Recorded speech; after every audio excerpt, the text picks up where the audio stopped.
370 कलम काढलं ना, काश्मीर मधलं काढलं ना, बरोबर आहे. आपल्याला आनंद झाला. 370 कलम म्हणजे काय? मला तिथे जमीन घेता येत नव्हती, बरोबर. आता तुम्हाला जमीन घेता येते. आणि जमीन घ्या. अदानी आणि अंबानी नाही गेले जमीन घ्यायला. तुमचं आमचं काय घेऊन बसलोय आम्ही. पण कायदा काय होता? तुम्ही जमीन घेऊ शकत नाही. चांगली गोष्ट आहे. 370 कलम रद्द झाला. आपल्या देशाचा एक भाग आहे. आपण तिथे जमीन घेता आली पाहिजे. गोष्ट योग्य आहे, बरोबर आहे की नाही? आता जा आणि हिमाचल प्रदेशमध्ये जमीन घेऊन दाखवा. कायदा तोच आहे.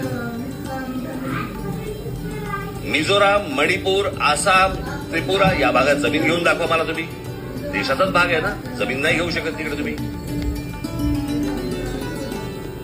तिकडे तुम्ही जमीन घेऊ शकत नाही. हे आपल्याच देशाचे अविभाज्य भाग आहेत ना. काही राज्यांना